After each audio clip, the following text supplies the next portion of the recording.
Hello dear friend, this is Ashish Charles. Today we are going to discuss BSc second year organic chemistry paper explanation 2022 section C। 4 marks का question है, आपको 5 करने होते हैं, आते 8 हैं, 3 छोड़ने हैं, लेकिन हम तो आठों के 8 डिफाइन करेंगे। और पेपर में इम्पॉर्टेंट क्वेश्चन ही हैं क्योंकि आपका सिलेबस मैंने बोला है हर इनऑर्गेनिक ऑर्गेनिक फिजिकल का इतना सब सिलेबस है। घुमा फिरा करके उसके बाद 2 4 10 12 सवाल बचते हैं, उसी को घुमा फिरा करके वो पूछेगा। तो ऐसा नहीं है कि एक बार आ गया तो दोबारा आने के चांसेस नहीं है। ध्यान से हर टॉपिक पे फोकस करें। और जब मैं एक्सप्लेनेशन कहता हूँ तो एक्सप्लेनेशन मीन्स एक्सप्लेनेशन, तो एक्सप्लेनेशन करेंगे हम सारे ABC सेक्शन वाले पोर्शन का, तो हमारे कुछ टॉपिक्स एक्स्ट्रा भी उसी में क्लियर हो जाते हैं। आओ सीख। पहला क्वेश्चन है कि डिफाइन, इन तीनों में से किसी दो को डिफाइन करना है। हम तीनों को डिफाइन करने की कोशिश करेंगे। Auxochrome, chromophore. क्रोमोफोर 2 शब्द से बना है, क्रोम और फोर।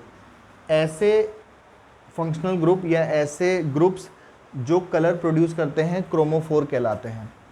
जैसे NO2 एजो वाले group, N double bond N वाले, और C double bond O carbonyl group, C double bond C type के ग्रुप, ये आपके क्रोमोफोर की कैटेगरी में आते हैं। Auxochrome those functional groups which do not produces color in single form, या अगर केवल ऑर्गेनिक कंपाउंड में सिर्फ ये पाए जाएं तो कलर प्रोड्यूस नहीं करते। But if we add these groups in the addition with chromophore groups, it increases the intensity of colour called auxochrome. तो इसमें आपका NH2, आपके हेलोजेंस, आपके COH भी आ जाते हैं, कहीं कहीं पे CN भी आ जाते हैं, और आपका एक इम्पॉर्टेंट तो रह गया OH ग्रुप। तो ये कलर की इंटेंसिटी बढ़ाते हैं। जो कलर प्रोड्यूस कर रहे हैं वो क्रोमोफोर, जो कलर के इसके साथ मिलाने पर कलर की इंटेंसिटी बढ़ाते हैं वो क्रोमोफोर कहलाते हैं। फॉर एग्जांपल जैसे ये है नाइट्रोबेंजीन, तो ये अपने आप में एक कलरफुल कंपाउंड है। क्यों है कलरफुल कंपाउंड? क्योंकि इस नाइट्रो कंपाउंड में NO2 क्रोमोफोर ग्रुप प्रेजेंट है, तो कलर प्रोड्यूस कर रहा है। अब बेसिकली इसके साथ अगर हम इसमें NH2 या OH या इनमें से ऑक्सोक्रोम वाला कोई ग्रुप मिला देते हैं तो वो इसकी कलर की इंटेंसिटी को बढ़ा देगा। कई बार सवाल पूछा जाएगा इन दोनों में ज़्यादा डार्क कलर कौन सा वाला देगा या कलर की इंटेंसिटी किसकी ज़्यादा होगी, तो इस भाई साहब की होगी, क्योंकि यहाँ सिर्फ क्रोमोफोर ग्रुप है। यहाँ क्रोमोफोर तो है ही है और उसके साथ उस कलर की इंटेंसिटी को बढ़ाने के लिए कौन सा वाला ग्रुप भी है, ऑक्सोक्रोम ग्रुप भी है। तो क्रोमोफोर और ऑक्सोक्रोम आपको समझ में आए होंगे। और दूसरा आता है इसमें फिंगर प्रिंटिंग रीजन। देखो ये IR स्पेक्ट्रोस्कोपी से रिलेटेड एक क्वेश्चन है और ये सेक्शन A में भी हमने डिस्कस किया था। तो IR स्पेक्ट्रम, IR स्पेक्ट्रोस्कोपी एक ऐसी टेक्निक होती है जब आप किसी मॉलिक्यूल को IR रेडिएशन देते हो तो मॉलिक्यूल वाइब्रेट करते हैं, और उन वाइब्रेशंस वगैरह के बारे में स्टडी को ही IR स्पेक्ट्रोस्कोपी कहा जाता है। और IR स्पेक्ट्रोस्कोपी में हम जो वाइब्रेशंस होते हैं वो आपके 2 टाइप के होते हैं मेनली। एक होते हैं आपके स्ट्रेचिंग, एक होते हैं बेंडिंग। स्ट्रेचिंग में सिमेट्रिकल, अनसिमेट्रिकल, बेंडिंग में सीजरिंग, रॉकिंग, वैगिंग, ट्विस्टिंग। मैंने ये IR स्पेक्ट्रोस्कोपी की वीडियो में पूरा डिफाइन किया है, वहाँ जा कर के हम लिंक डिस्क्रिप्शन में डाल देंगे, वहाँ देख सकते हैं पूरे चैप्टर का डिस्कशन। अभी फ़िलहाल हमारे पास IR स्पेक्ट्रोस्कोपी में हम मॉलिक्यूल में जब IR डाले हैं वो वाइब्रेट कर रहे हैं, तो वाइब्रेशन के साथ साथ क्या करते हैं वो कुछ सिग्नल्स देते हैं मॉनिटर या स्क्रीन पर।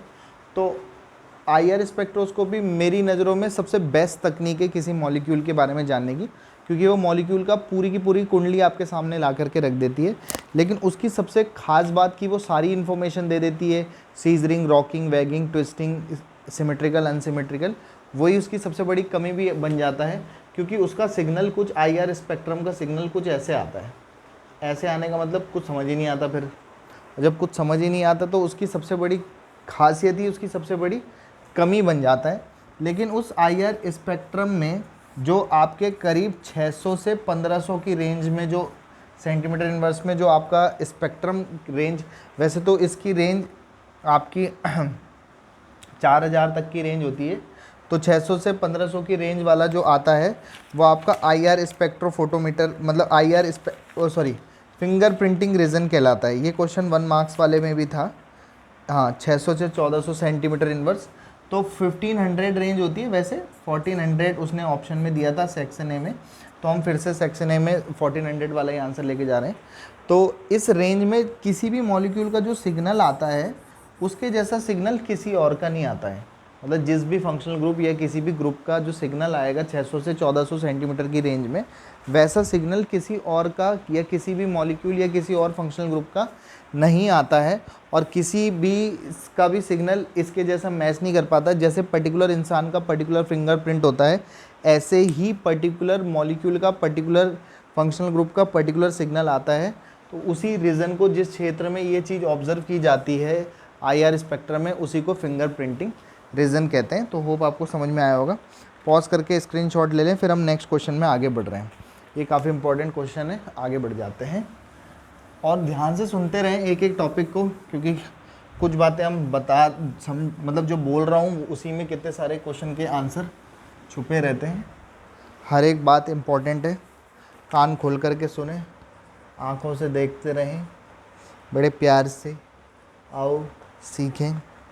क्वेश्चन ये है कि व्हाट हैपन्स, क्या होगा जब, what happens when a mixture of glycerol को मिक्स कर रहे हैं एंड ऑक्जेलिक एसिड को मिलाया जा रहा है एट 260 डिग्री सेंटीग्रेड टेम्परेचर पर। 260 डिग्री सेंटीग्रेड टेम्परेचर पर जब मिलाया जाता है तो क्या होता है। तो पहले तो आपको पता चलना चाहिए कि ग्लिसरॉल वाले भाई साहब ये होते हैं।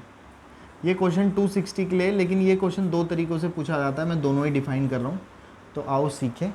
तो जब आप इसकी रिएक्शन ऑक्जेलिक एसिड से कराते हैं, ऑक्जेलिक एसिड का फॉर्मूला आपको पता होगा COOH, सिंगल बॉन्ड COOH ये होता है। तो ये दो सवाल पूछे जाते हैं, 110 डिग्री सेंटीग्रेड पर क्या होता है, 260 पे क्या होता है। उस जो पूछा गया है उसका जवाब अभी देते हैं, फिलहाल पहले 110 डिग्री सेंटीग्रेड पर समझा देते हैं। हमें अच्छे से पता है कि जब ऑक्जेलिक एसिड है और ये अल्कोहल है, तो एसिड और अल्कोहल आपस में मिल करके ईस्टर का फॉर्मेशन करते हैं। तो यहाँ से H2O बाहर होता है, CH2O, C double bond O, COOH, एक तो ये बनता है, फिर CHOH और CH2OH आपका एक तो ये बन जाता है इंटरमीडिएट कंपाउंड। इसको ट्राईग्लिसरोलेट कहते हैं क्योंकि ईस्टर वाला फॉर्मेट CO टाइप का कुछ बना है। एसिड और अल्कोहल ईस्टर बनाते हैं तो कुछ ईस्टर टाइप का फंक्शनल ग्रुप वाला बना है। फिलहाल जब हम इसे गर्म कर देते हैं तो यहाँ से CO2 गैस रिलीज़ हो जाती है और CO2 गैस रिलीज़ होने से यहाँ बचता है आपका CH2, COOH, CHOH, फिर आपका CH2, COOH। एक तो ये फॉर्म होता है आपका। फिर अब अगर हम इसे गर्म कर देते हैं तो यहाँ से क्या होता है, गर्म कह रहा हूँ, यहाँ पर हम इसका वर्कअप या हाइड्रोलिसिस करा देते हैं तो यहाँ से HCOOH बनता है और दूसरा OH इसको फिर से दोबारा से काई में कन्वर्ट कर देता है, ग्लिसरॉल में ही बदल देता है। तो ग्लिसरॉल बन जाता है एक तो, और दूसरा फॉर्मिक एसिड। तो 110 डिग्री सेंटीग्रेड पर याद रखोगे कि किसका फॉर्मेशन होता है, फॉर्मिक एसिड का फॉर्मेशन होता है। ये आपको दिखाई दे रहा होगा HCOH। तो एक क्वेश्चन तो ये है कि 110 डिग्री सेंटीग्रेड पर क्या होता है, तो उसका आंसर आपको मिल गया होगा। अगर क्वेश्चन ये पूछा जाता है कि 260 डिग्री पे क्या बनता है, जो पूछा ही था उसने, तो ग्लिसरॉल की रिएक्शन अगर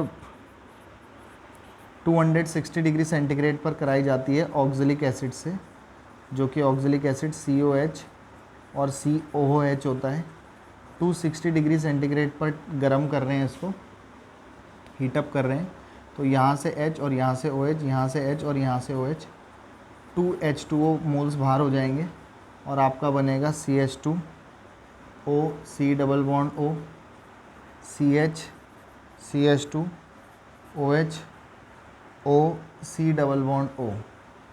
तो एक इसे कहते हैं डाईग्लिसरोलेट। वो मोनोग्लिसरोलेट बना था, इसे डाईग्लिसरोलेट कहते हैं।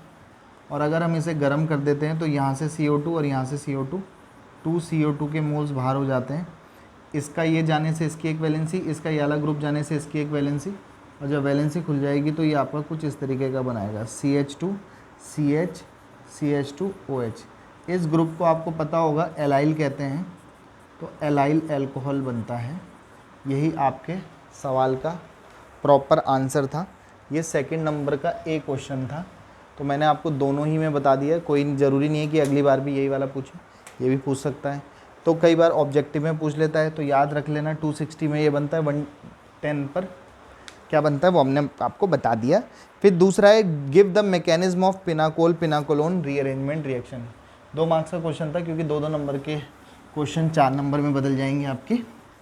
2 मार्क्स का ए वाला 2 मार्क्स का है, अभी बी वाले को हम डिस्कस करने वाले हैं। इसी सेकंड नंबर के क्वेश्चन का बी वाला बी पार्ट क्वेश्चन था। क्वेश्चन क्या है, मैकेनिज्म समझानी है। किसकी मैकेनिज्म समझानी है? Mechanism of पिनाकोलोन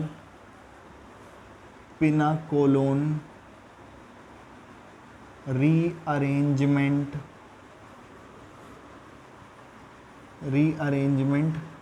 reaction. तो बेसिकली सबसे पहले तो ये समझ लो कि पिनाकोल किसे कहते हैं। CH3 CH3 OH CH3 OH CH3। IUPAC करनी आपको आती होगी, तो 2,3 डाई मिथाइल, फिर वर्ड रूट 4 कार्बन के लिए ब्यूट, सिंगल बॉन्ड से जुड़े हैं एन, प्राइमरी सफिक्स 2,3 डाईऑल। नहीं तो IUPAC के लिए वीडियोस देखें हमारी वाली। ब्यूटेन, ये एक पिनाकोल कहते हैं इसको, क्योंकि अल्कोहल वाला ग्रुप है इसमें, तो पिनाकोल कह रहे हैं। इस पिनाकोल को हम क्या करते हैं हीटअप करते हैं, गरम करते हैं, तो फिर आपका क्या बनता है, किसी बेस की प्रेजेंस में हम इसे गर्म कर देंगे, तो सिंपली यहाँ से क्या होता है H2O बाहर, किसी बेस की प्रेजेंस में हम इसको गर्म कर देंगे। एसिडिक मीडियम में भी करवा सकते हैं, एसिडिक या बेसिक दोनों में हो जाती है ये। तो फिलहाल चलो हमने एसिडिक मीडियम में इसको गर्म कर दिया, तो यहाँ से क्या बाहर हो रहा है आपका H2O, और आपका बनता क्या है ये ध्यान दे देंगे हम। CH3, यहाँ से H2O बाहर हो गया, तो इसकी एक वैलेंसी खुल गई और इसकी एक वैलेंसी खुल गई, तो ये CH3 ग्रुप माइग्रेट होकर के यहाँ माइग्रेट हो जाता है, और ये आपका फॉर्म कर देगा कुछ इस तरीके का कंपाउंड। और यहाँ पे बचा है O, तो एक तो कार्बन के याले जाने से इसकी एक वैलेंसी, H जाने से इसकी एक वैलेंसी, तो डबल बॉन्ड O से पूरी कर लेंगे। अब कीटोन वाला फंक्शनल ग्रुप आ गया, तो ये बन जाएगा आपका पिनाकोलोन। ऑन कीटोन के लिए लगता है पिनाकोलोन, तो पिनाकोल में बदल जाता है। इसी को पिनाकोलोन रिएक्शन कहते हैं। बट सवाल मैकेनिज्म से था। मैकेनिज्म बताते समय हमेशा सबसे पहले एक रिएक्शन बताई जाती है, फिर मैकेनिज्म पे बात करते हैं। तो फिलहाल अभी मैं इसका पहले स्टेप से स्टार्ट कर रहा हूँ मैकेनिज्म का। CH3 CH3 OH CH3 दिख गया होगा आपको पिनाकोल। एसिडिक मीडियम में H+ वाले भाई साहब आए, हमें पता है इसके पास लोन पेयर इलेक्ट्रॉन होता है।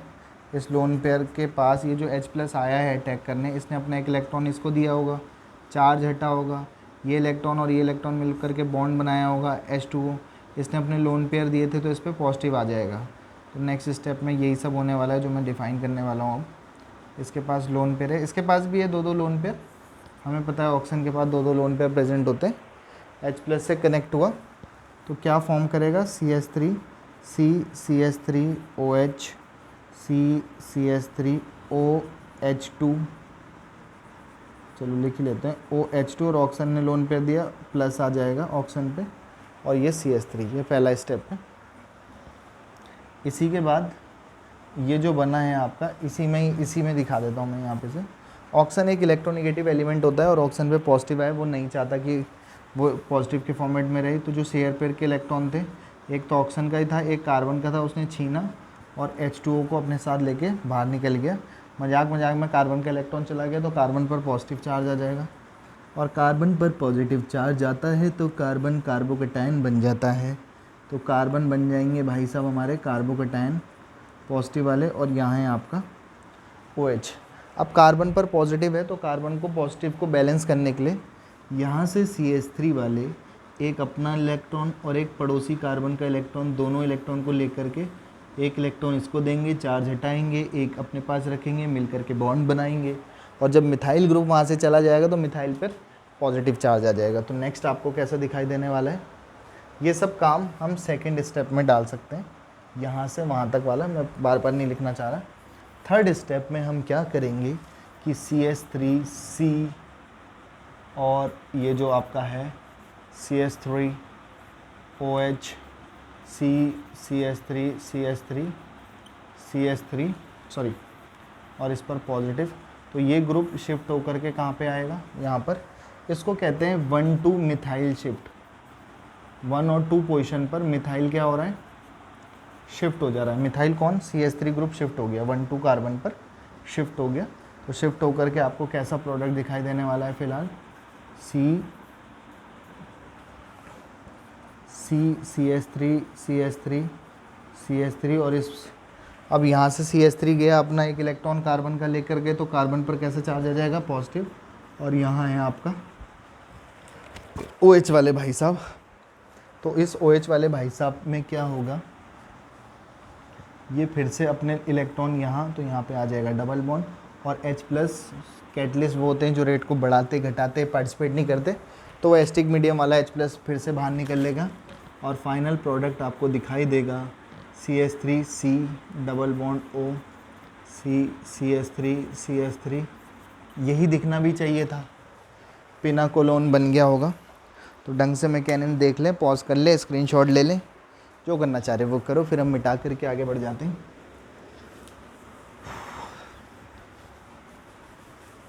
नेक्स्ट क्वेश्चन में हम आगे बढ़ जाएंगे। इसके बाद है आपके पास सैलिसिलिक एसिड बनाना है आपको। क्या फॉर्म करना है, सैलिसिलिक एसिड, और उसके बाद सैलिसिलिक एसिड से एस्पिरिन वाले भाई साहब भी बनाने हैं। तो आओ सीखें। 3rd नंबर का सवाल है कि पहला तो ये है कि फिनॉल से आप सैलिसिलिक एसिड तक पहुँचो, और जब आप ये बना लोगे तो इसके बाद यहाँ से बनाना है आपको एस्पिरिन, जो डिस्पिरिन की बहन होती है। पेन रिलीफ गोली बनाते हैं इससे, तो कैसे बनाना है उसे समझने की कोशिश करते हैं फिनॉल से। तो फिनॉल वाले भाई साहब ये होते हैं, और सैलिसिलिक एसिड तक हम 2 तरीके हैं हमारे पास यहाँ तक पहुँचने के, तो हम दोनों ही बता देंगे वैसे तो, बट पहले एक ही डिस्कस कर लेते हैं। सैलिसिलिक एसिड तक कोल्बे रिएक्शन का नाम हमने सुना होगा, नहीं सुना तो आज सुन लेंगे, क्या दिक्कत है उसमें, क्योंकि हम साल भर पढ़ने वाले बच्चे नहीं हैं। तो कोल्बेज रिएक्शन में क्या होता है हमारे पास कि फ़िनॉल की रिएक्शन सबसे पहले कराई जाती है NaOH बेस से, और हम अच्छे से जानते हैं कि फ़िनॉल एसिडिक होते हैं और NaOH बेस होते हैं। जो नहीं जानते आज पता चल गया होगा कि फ़िनॉल एसिडिक है। तो ये बना, एसिड और बेस मिलकर के सॉल्ट बन गया, सोडियम फिनॉक्साइड। फिर इसकी रिएक्शन कराते हैं कार्बन डाइऑक्साइड बहन से। कार्बन डाइऑक्साइड बहन इनके बीच में फिट हो जाती है CO2 Na। तो ये जो बना है इस भाई साहब को कह रहे हैं सोडियम सैलिसिलेट, सॉरी ये एक इंटरमीडिएट बना है, रिएक्शन इंटरमीडिएट। अब यहाँ होती है रीअरेंजमेंट रिएक्शन।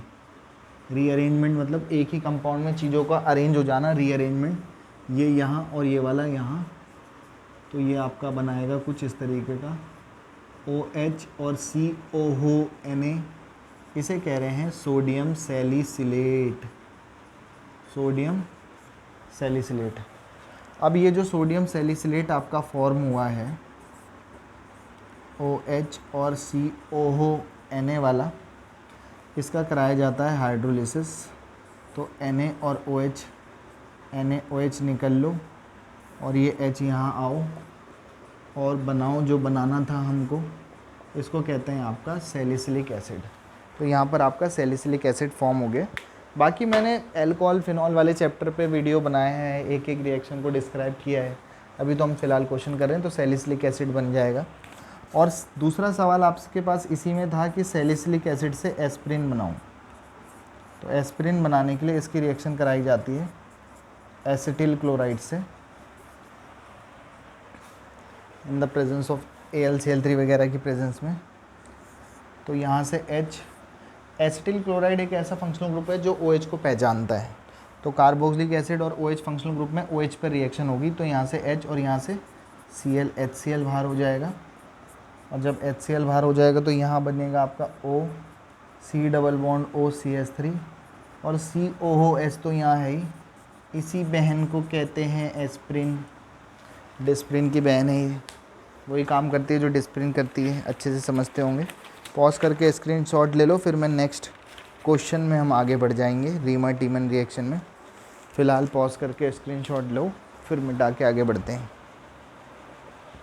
नेक्स्ट क्वेश्चन है define the mechanism of reamer टीमन reaction की मैकेनिज्म बतानी है। तो रीमर टाइमन रिएक्शन की मैकेनिज्म पे डिस्कस करने से पहले तो रीमर टीमन लिख लें। तो फिनॉल की रिएक्शन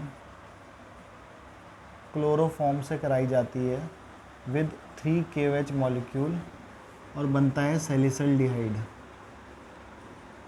OH और CHO, और बाकी चीज़ें हम बैलेंस कर लेंगे। याद रखने के लिए ट्रिक भी है, RT phone two chloro UR सैलिसल्डिहाइड। RT ने फ़ोन किया, RT मतलब रीमर टीमन, फ़ोन मतलब फिनॉल की रिएक्शन करानी है, क्लोरो मतलब क्लोरोफॉर्म से, और क्या बना देना है, सैलिसल्डिहाइड बना देना है, जो कि ये बना है। वैसे इसका ऑक्सीडेशन करूँगा तो सैलिसिलिक एसिड बन जाएगा। तो फिनॉल से सैलिसिलिक एसिड बनाने का एक मेथड ये भी है, जो इससे पहले पहले वाले क्वेश्चन में आया था। तो फिलहाल तो हमें सैलिसल्डिहाइड बनाना है, बस ये याद रखना है कि 3 KOH भी लेते हैं। तो हमें पता है कि यहाँ से CHO जुड़ा है, तो यहाँ से H हटा होगा, तभी CH और एक O जुड़ा होगा, जो कि बना है सैलिसल्डिहाइड। आफ्टर दैट 3K और 3Cl, यहाँ से क्या क्या बाहर हो गए होंगे, 3KCl। तो 3 हाइड्रोजन ये हैं, 1 हाइड्रोजन ये है, तो 4 हाइड्रोजन और 3 ऑक्सीजन में से 1 ऑक्सीजन यहाँ लग गई, तो 4 हाइड्रोजन और 2 ऑक्सीजन 2H2O की फॉर्मेट में यहाँ बाहर हो जाएगा। और ये क्या बन गया फिलहाल आपका सैलिसल्डिहाइड। तो ये इसकी रिएक्शन थी। अब बात कर लेते हैं इस रिएक्शन की मैकेनिज्म पे। स्टेप नंबर 1, स्टेप वन में क्या होगा कि CHCl3 जो है आपका, दिखाई दे रहा होगा क्लोरोफॉर्म कितना प्यारा लग रहा है, सूंघ के आदमी बेहोश हो जाता है।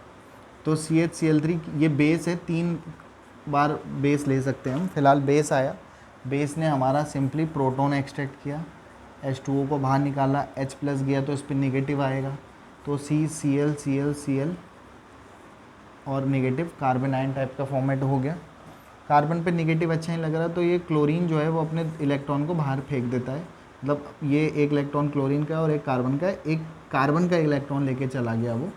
तो एक्चुअली में इससे क्या होता है, चार्ज हट जाता है नेगेटिव वाला, और कार्बन के पास 4 इलेक्ट्रॉन होते हैं, 1 2 3 4, अभी भी 4 है, तो न्यूट्रल फॉर्मेट है, और इसको कहते हैं कार्बिन।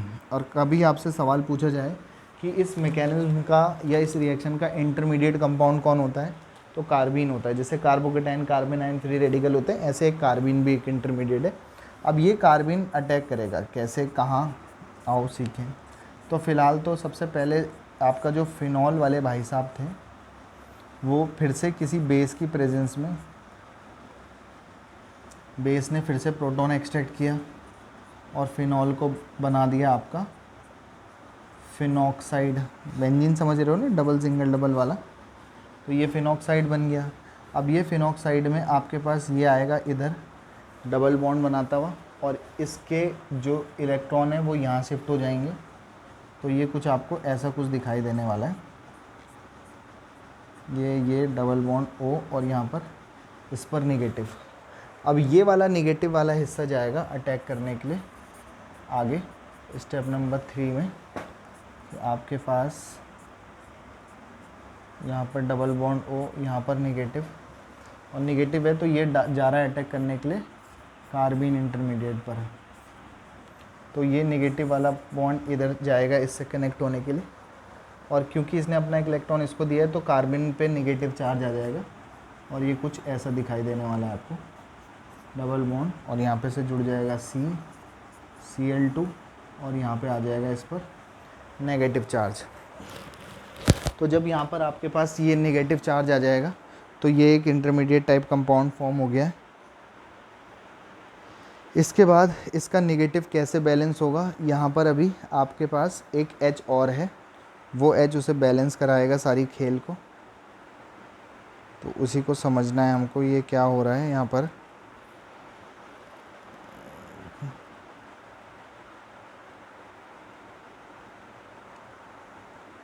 ठीक है, तो हमें यहाँ पे पता है कि यहाँ पर एक H भी है, हाइड्रोजन तो सभी जगह है, एक H यहाँ पर भी है।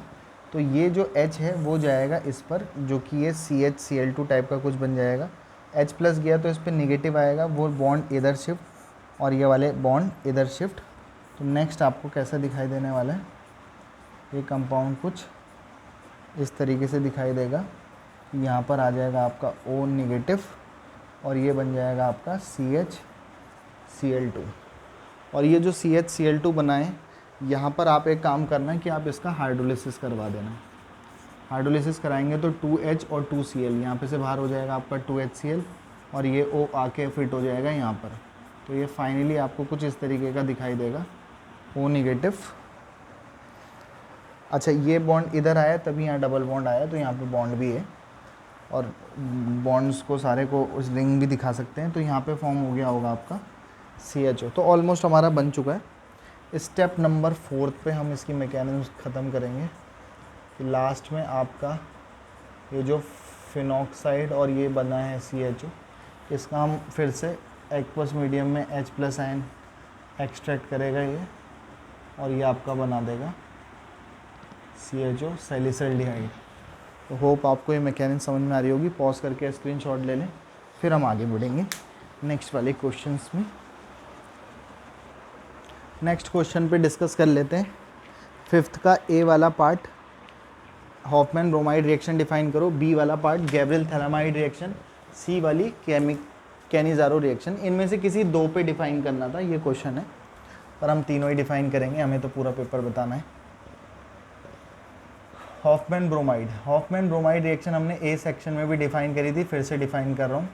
एमाइड की रिएक्शन ब्रोमीन से कराते हैं विद 4 KOH मॉलिक्यूल, तो एमाइड जो होते हैं वो एमाइन में बदल जाते हैं।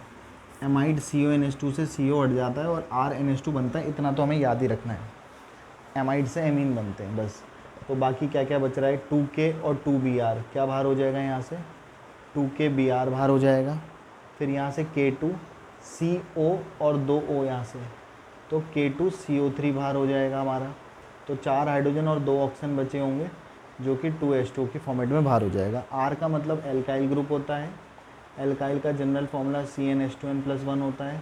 तो 1 की जगह N की जगह 1 लगाओगे तो CH3 C2H5 C3H7 C4H9, मेथेनमीन, प्रोपेनमीन, ब्यूटेनमीन, पेंटेनमीन, जो बनाना है वो करते रहना। मैं जनरल फॉर्मेट में सिखा रहा हूँ आपको। R की जगह आप CH3 लिख देना, तो CH3NH2 बन जाएगा। मीथेनमीन, प्रोपेनमीन, ब्यूटेनमीन, एथेनमीन, जो बनाना चाहो वो बनाओ। दूसरा सवाल है हमारा B वाला, गैब्रियल थैलामाइड रिएक्शन। तो गैब्रियल थैलामाइड रिएक्शन किसे कहते हैं, फिर से एमाइड की रिएक्शन है, C double bond O NH2 amide होता है, तो ये वाला भी एमाइड है, इसका नाम है थैलामाइड।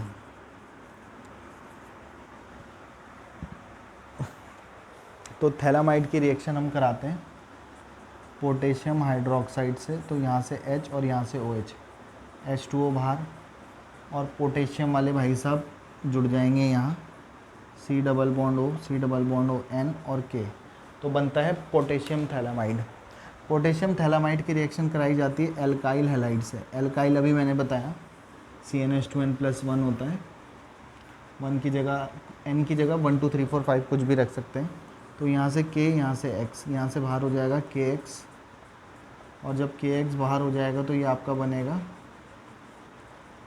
कुछ ऐसे एल्काइल थैलामाइड। एल्काइल की जगह वही CH3 C2H5 whatever.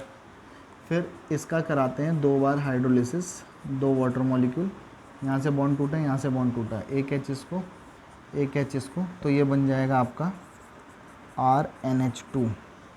RNH2 amine बन गए, और वो भी 1 डिग्री एमीन बनते हैं, इस बात का भी ध्यान रखोगे। और ये जो OH है वो इसको मिलेगा, ये जो OH है वो इसको मिलेगा, और फाइनली आपका बन जाता है ये COOH। COOH इसको कहते हैं थैलिक एसिड। तो थैलिक एसिड हमारे लिए इंपॉर्टेंट नहीं है, फिलहाल एमीन्स वाले चैप्टर से क्वेश्चन था, एमीन का फॉर्मेशन हो जाता है, इतना ध्यान रखेंगे।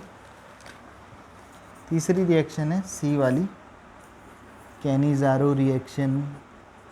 कैनिज़ारो रिएक्शन में क्या होता है कि ऐसे एल्डिहाइड और कीटोन जिनमें अल्फा हाइड्रोजन एब्सेंट होती है, उनके 2 मॉलिक्यूल किसी बेस की प्रेजेंस में रिएक्ट करते हैं। फॉर एग्जांपल जैसे HCHO है, तो फंक्शनल ग्रुप के पड़ोस वाला अल्फा कार्बन, उससे जुड़ी हाइड्रोजन अल्फा हाइड्रोजन, यहाँ तो अल्फा कार्बन ही नहीं है, तो अल्फा हाइड्रोजन एब्सेंट होगी, वही इस टेस्ट को देते हैं। तो अल्फा हाइड्रोजन, इसके 2 मॉलिक्यूल की रिएक्शन किसी बेस NaOH से कराते हैं। तो इसके हमने 2 मॉलिक्यूल ले लिए और इनकी रिएक्शन कराएंगे। तो एक एल्डिहाइड का रिडक्शन होता है, एक का ऑक्सीडेशन हो जाता है। बॉन्ड टूटा ऐसे समझो, दोनों की एक वैलेंसी खुली, एक H इसको यहाँ से दे दो और एक H यहाँ से दे दो, तो ये बन जाएगा CH2 और एक H CH3OH। तो एल्डिहाइड का रिडक्शन करेंगे तो एल्कोहल बनते हैं, एक तो एल्कोहल बन गया, फिर बचा क्या HCOONA, दूसरा बनेगा HCOONA सोडियम फॉर्मेट या sodium salt of formic acid, और दूसरा क्या बना है हमारा मेथनॉल। तो एक का रिडक्शन हो गया, एक का ऑक्सीडेशन हो जाता है। ये रिएक्शन ये भी दे सकते हैं बेंजीन वाले, क्योंकि इनके पास भी फंक्शनल ग्रुप के पड़ोस में अल्फा कार्बन, उससे जुड़ी hydrogen alpha hydrogen, alpha carbon तो है लेकिन हाइड्रोजन नहीं होती यहाँ, चारों वैलेंसी पूरी है कार्बन की, तो इसके पास भी अल्फा हाइड्रोजन एब्सेंट होती है। तो बस H की जगह अगर हम बेंजल्डिहाइड भी ले लेते तो भी क्या हो जाता, ये बॉन्ड टूटा, एक H यहाँ से और एक H यहाँ से, तो एक का तो रिडक्शन हो जाएगा, क्या बनेगा CH2OH प्लस दूसरे का क्या हो जाएगा ऑक्सीडेशन, तो CO तो है ही और ONA, तो COONA बेंजाइल अल्कोहल और सोडियम बेंजोएट भी बन जाता है। इसी को कैनिज़ारो रिएक्शन कहते हैं। तो होप आपको ये समझ में आ गया होगा। फिर हम आगे बढ़ जाते हैं नेक्स्ट सवाल में। पॉज करके स्क्रीनशॉट ले लें। नेक्स्ट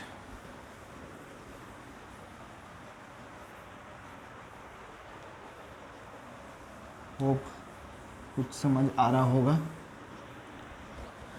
नेक्स्ट 6 नंबर का सवाल है। 5 सवाल करने थे, 5 तो लग ही जाते। 6वें नंबर का सवाल है हमारा, describe the method of the preparation of unsaturated potence reaction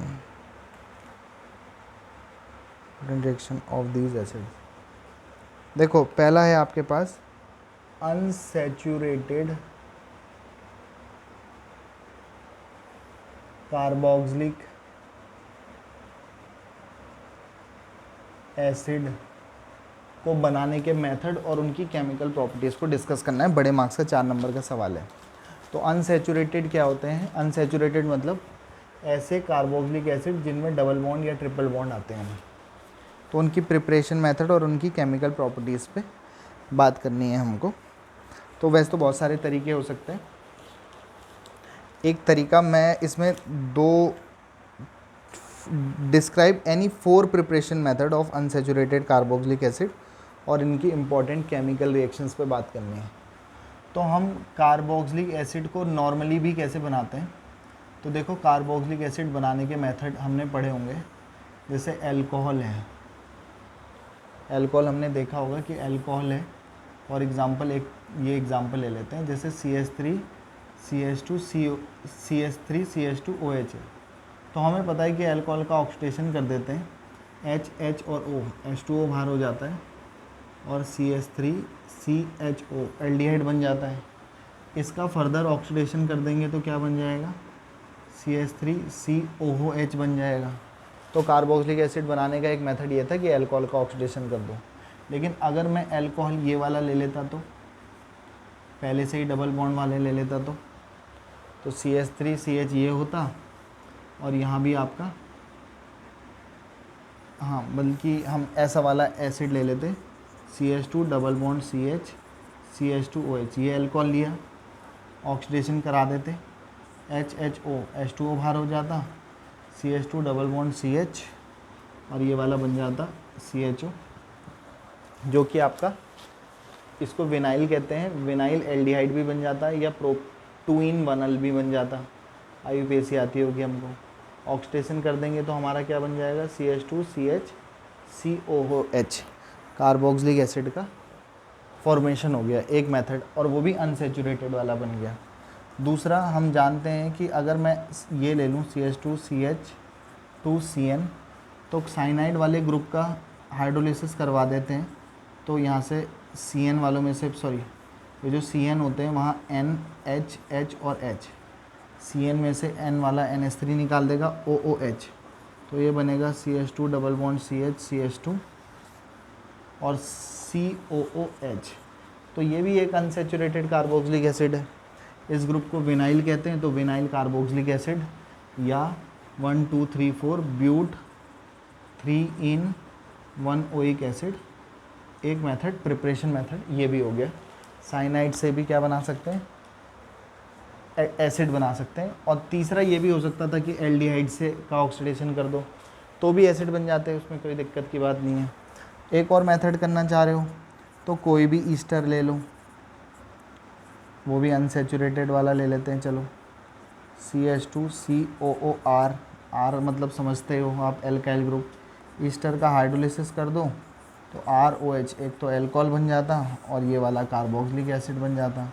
CH2 double bond CH CH2COOH, ये भी एलाइल कार्बोक्सिलिक एसिड बन गया। तो 1 2 3 मेथड तो ऐसे ही हो गए मजाक मजाक में।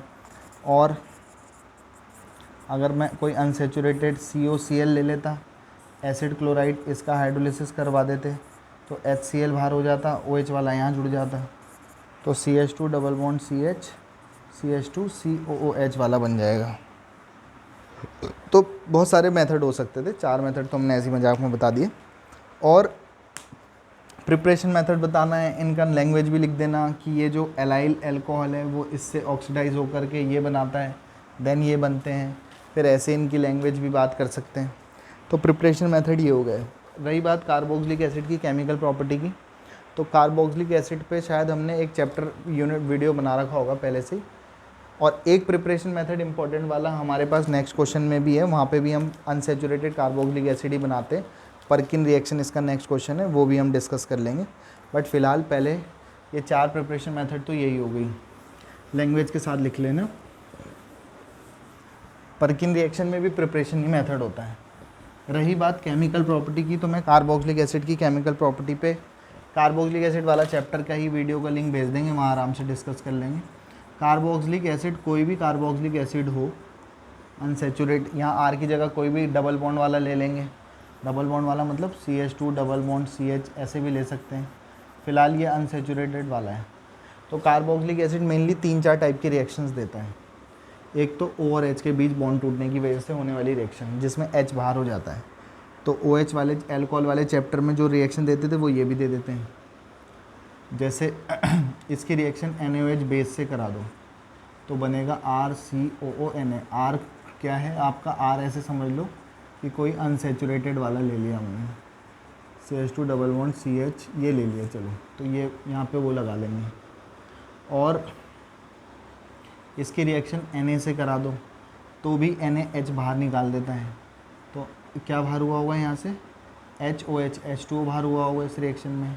Na के पास तो OH है नहीं तो ये H बाहर करेगा, हाफ H2 बाहर कर देगा और RCOOH का फॉर्मेशन आपके पास कर देगा। एक ये हो गया ए टाइप की रिएक्शन से, ये दोनों की दोनों कैसे टाइप की रिएक्शन से, ए और इसके बीच का बॉन्ड। फिर है बी टाइप की रिएक्शंस, तो कार्बोक्सिलिक एसिड पूरे OH ग्रुप की वजह से रिएक्शन करा लो, PCl5 दूसरी रिएक्शन PCl3 और SOCl2 से करा दो। तीनों ही केस में जहाँ OH होता है वहाँ Cl आ जाता है।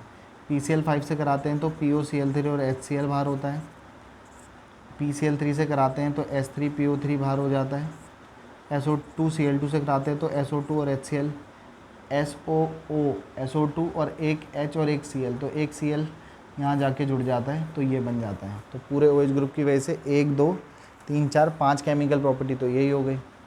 फिर है तीसरे टाइप की रिएक्शन, पूरे COH ग्रुप की वजह से गर्म कर दो, CO2 उड़ जाएगी और बनेगा RH एल्केन। तो पूरे COH ग्रुप की वजह से होने वाली रिएक्शन एक रिएक्शन ये भी है।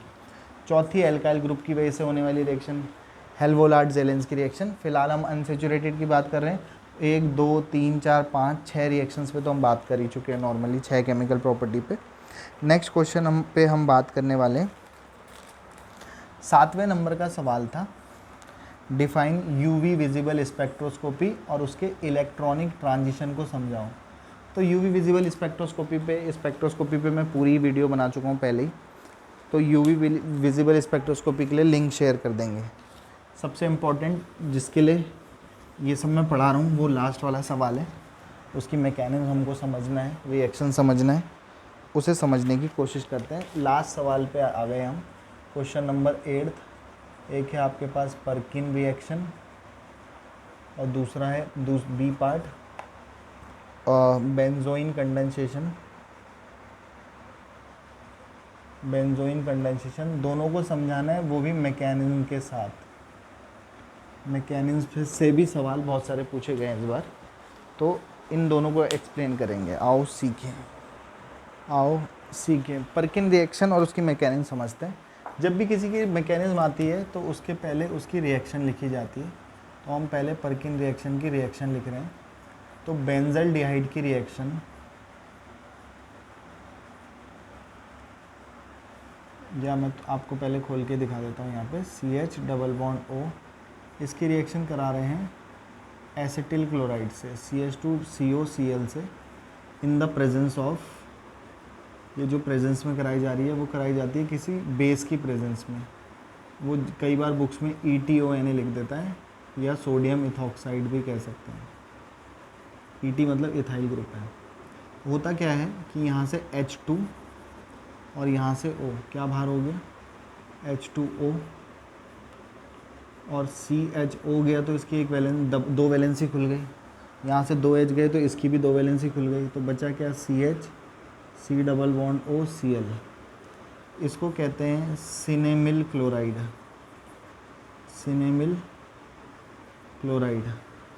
फिर हम कराते हैं इसका हाइड्रोलाइसिस, HOH, HCl, HCl बाहर हो गया और क्या बन जाता है, CH double bond CH, COOH। इसे कह रहे हैं सिनेमिक एसिड। और देखा जाए तो ये डबल बॉन्ड वाला कंपाउंड है, कार्बोक्सिलिक एसिड है। तो इसे जस्ट पहले जो क्वेश्चन किया था 6 नंबर पे, वो भी कौन सा वाला था, अनसेचुरेटेड कार्बोक्सिलिक एसिड बनाने का एक मेथड ये भी है। अब बात कर लेते हैं इसकी मैकेनिज्म पर। इसकी मैकेनिज्म कैसे होती है। सबसे पहले तो जो ET ही लिख रहा हूँ मैं, इस इथाइल ग्रुप को ET लिख लें, उससे कोई फ़र्क नहीं पड़ रहा। तो ETONA जो है वो आपका ब्रेक होगा ETO नेगेटिव और आपका Na पॉजिटिव में। ये जो बेस है, बेस का काम होता है प्रोटॉन एक्सट्रैक्ट करने का। कैसे करेगा, कहाँ से करेगा, या उसे सीखते हैं। CH3COCl से करानी थी आपकी रिएक्शन, तो ये बेस आया, बेस का काम है प्रोटॉन खींचना। यहाँ से इसने प्रोटॉन लिया H+, ये आपका ETOH फ़िलहाल बाहर हुआ, और यहाँ से ये क्या बन गया आपका CH2 निगेटिव COCl,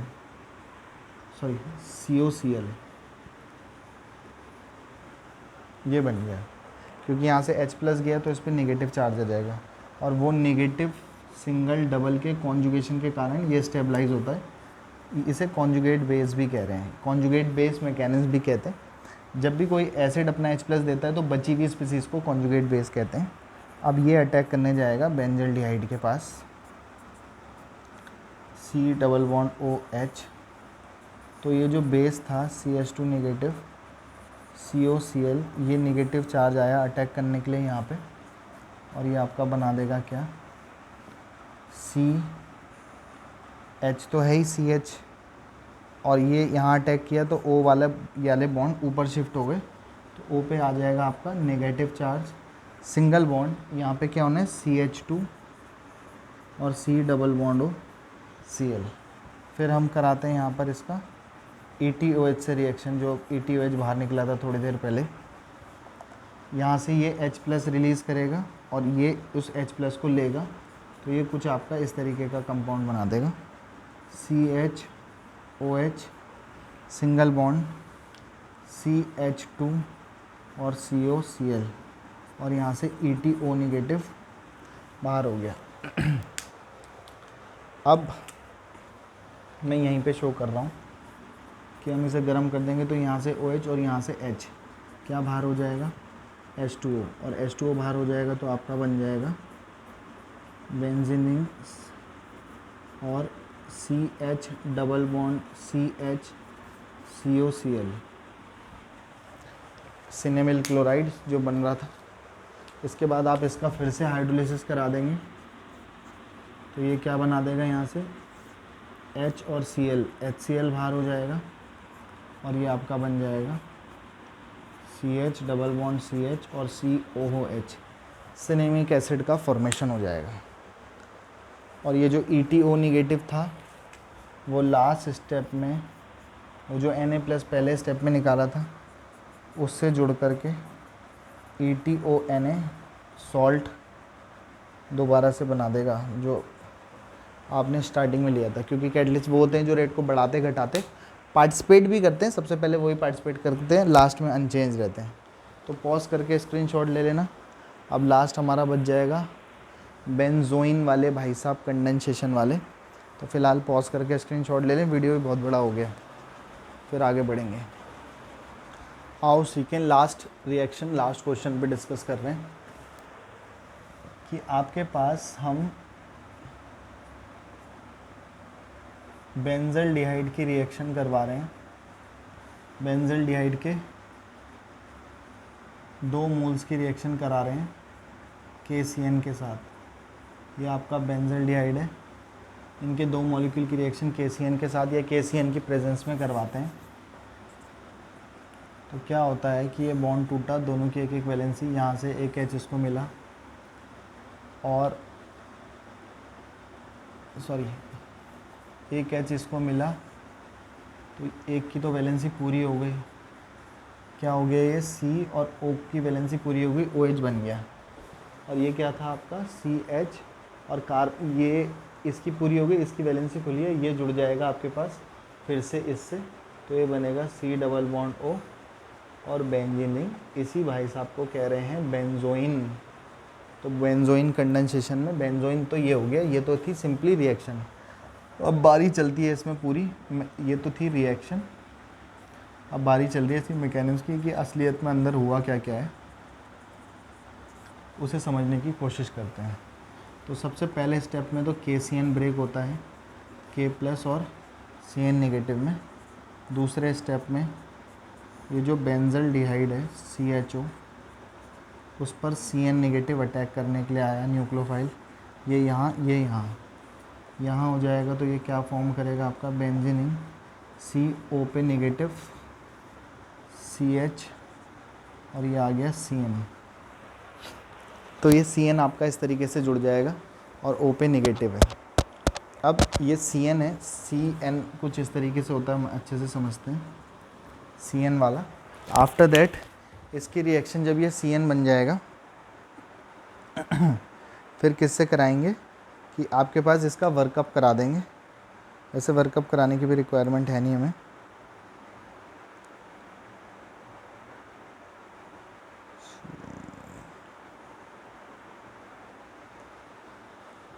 ठीक है। फिर से यहाँ पे से क्या आएगा कि आपका एक बेस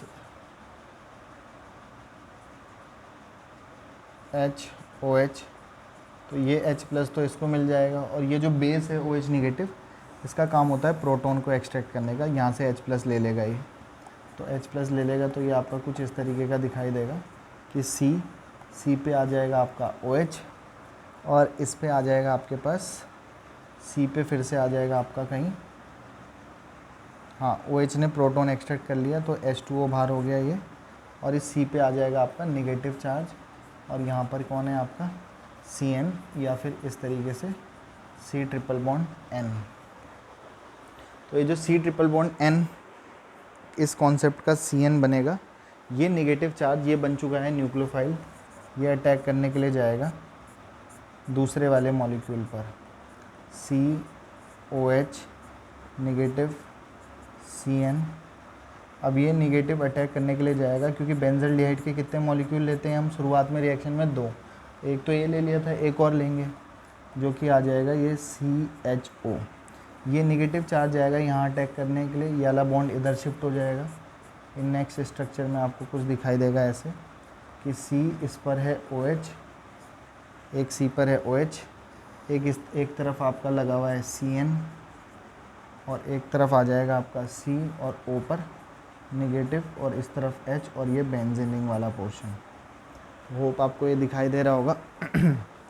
तो ये 4 वैलेंसी फाइनली इधर पर OH नेगेटिव हाँ OH और CN यहाँ से लीव कराना पड़ेगा हमको, ठीक है।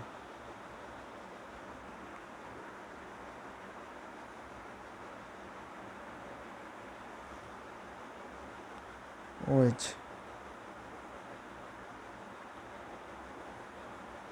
ठीक है। नेक्स्ट स्टेप में क्या होगा कि ये नेगेटिव चार्ज आएगा यहाँ, तो यहाँ पे आएगा डबल बॉन्ड, और यहाँ पर जब नेगेटिव डबल बॉन्ड आ जाएगा तो ये आपका जो दिखाई, यहाँ से क्या लीव करना पड़ेगा हमको, H+। H+ कैसे बाहर निकलेगा आपका ये वाला बॉन्ड यहाँ डबल बॉन्ड, और यहाँ से H+ जो बाहर निकलेगा H, और यहाँ से आपका CN क्या बाहर हो जाएगा, HCN। और बाकी जो स्ट्रक्चर है वो कैसा दिखाई देगा, C पर OH सिंगल बॉन्ड C, इस पर डबल बॉन्ड, और इस तरफ बेंजीन, इसी को हम कह रहे थे बेंजोइन, इसी चीज़ का फॉर्मेशन हो जाएगा। तो होप आपको ये बात समझ में आई होगी। तो बेंजोइन कंडेंसेशन की मैकेनिक्स भी मैंने आपको बता दी, 8th नंबर का क्वेश्चन डिस्कस कर चुके हैं। बाकी फ़िलहाल जी लो अपनी ज़िंदगी, नेक्स्ट वीडियो में पियेंगे आपका खून। बहुत मेहनत लगता है, दिमाग ख़राब हो गया, रात बहुत हो चुकी है। इवन अभी मैं आपको टाइम दिखाता हूँ क्योंकि 12 बज गए, तो काफ़ी मेहनत लगती है। और अच्छे से आप लोग अपना काम करें, क्योंकि आपके पीछे इतना काम किया जा रहा है, तो एटलीस्ट आप लोगों को लाइक शेयर कमेंट, मैंने आज तक ज़िंदगी में बोलना पसंद नहीं करता, अपने ही काम के लिए ऐसे बोलते रहो फ़िलहाल। बाकी आपको इंटरेस्ट लगता है तो आप एटलीस्ट कमेंट्स ज़रूर किया करें, जिससे मोटिवेशन मिलता रहता है काम करने के लिए। कुछ सवाल थे इसीलिए ये वीडियो बनाया गया है। अभी मैं आपको ऊपर टाइम दिखाता हूँ, तो बेसिकली टाइम आपका 12 बज गए हैं, और ये दिन वाले 12 नहीं है, रात के 12 बज चुके हैं, अंधेरा हो रखा है बाहर। हमने कर लिया है, काफ़ी वीडियोस डिस्कस कर लिए, तो इवन मैं ऑर्गेनिक केमिस्ट्री का पूरा पेपर डिस्कस कर चुका हूँ। तो होप आपको समझ में आ रहा होगा। बाकी कोई दिक्कत होती है तो आप पूछ सकते हैं। बाकी फ़िलहाल जी लो अपनी ज़िंदगी, नेक्स्ट वीडियो में पियेंगे आप लोगों का खून। Have a good day, goodbye, good night, शुभ रात्रि।